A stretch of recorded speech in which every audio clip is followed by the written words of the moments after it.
এটা হচ্ছে আমাদের একটি চমৎকার কোয়ালিটির গাভী। এটা আমি ভিডিও আরেকটা দিছিলাম, এখন কেন ভিডিও দিলাম এটা আপনাদের বলতেছি। গরুটার কোয়ালিটি এত ভালো যে বলার মতো না। এক ভাইয়ের সাথে আমাদের ফাইনাল হয়েছিল, তারপরে বনিবনাটা ওইভাবে বনে নাই, রাস্তা আলাদা জায়গায়, যার কারণে আমরা দিই নাই, এখনো দাঁত হয় নাই। তো ভাই একটু ক্যামেরাটা ধরেন তো, আমরা একটু কথা বলি। এর গঠনটা এত ভালো যে বলার মতো না। আমরা যদি একটু এর উলানটা করাই, এই যে দেখেন এই যে উলানটা খুবই চমৎকার শেপের একটি গরু, বুঝছেন। এর দুধের রগ এদিক দিয়ে একবারে ছড়ানো ছিটানো। আমরা লেজটা দেখেন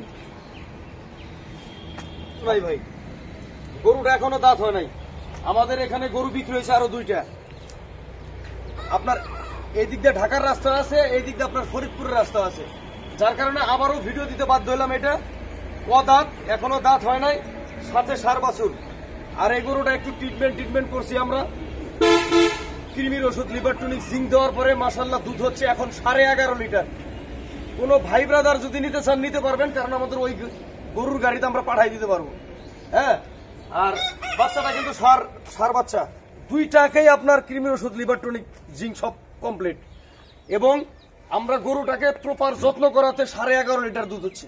প্রথমে 10 লিটার পাইছিলাম আমরা, এখন 11.5 লিটার দুধ। গরুর দাম রাখবো 1,45,000 টাকা। আমি এমন একজন ব্যক্তি, আমি যত কম দামে কিনি ঠিক তত কম দামে মানুষের হাতে পৌঁছে দেই, সীমিত লাভ নিয়ে, যার কারণে আমার সেল প্রোডাকশনও বেশি ইনশাল্লাহ। আর যারা সাইলেজ নিতে চান, যত টন নিতে পারবেন আপনারা আসবেন, সাইলেজ দেখবেন, থাকবেন, থাইকে নেবেন। গরু কিনবেন, গরু থাকবেন, দেখবেন, তারপরে নেবেন। আর না আসলেও আমরা টাকা পরিশোধ করলে ইনশাল্লাহ পাঠাই দিই, কোনো সমস্যা নাই। দর্শক আপনারা বুঝতেছেন তো, দেখতে পারতেছেন তো, গরু কিন্তু ভাই খুবই ফার্স্ট ক্লাসের কোয়ালিটির একটি গরু। দর্শক এটা হচ্ছে একটি চাঁদ কপাইলা গরু, যেহেতু দাঁত হয় নাই, তার মানে এটা দিয়ে সম্ভাবনা আরো 10-15টা বাচ্চা নিতে পারবেন ইনশাল্লাহ। কেন বলতেছি, কারণ এই গরুটাই হচ্ছে মিডিয়াম রেঞ্জের।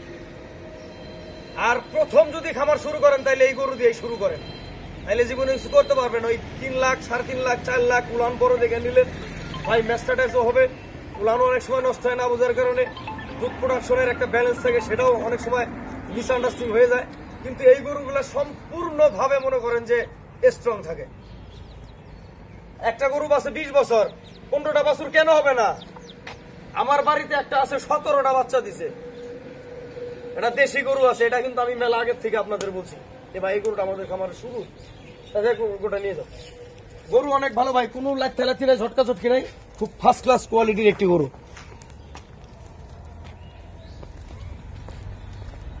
এই যে দেখেন, আমাদের ক্যামেরা ভাই ছিল একটু নতুন, এই যে পিছনটা দেখেন, গরুর স্বাস্থ্যটা খুব ভালো। হ্যাঁ, খুবই চমৎকার, কৃমি মুক্ত আছে। খালি নিবেন আর দুধ দহন করবেন, আর মনে করেন যে মার্কেটে ছাড়বেন। বাচ্চাটাও ভালো, এটার বাচ্চাটাও ভালো, খুব পার্সেন্টের বাচ্চা।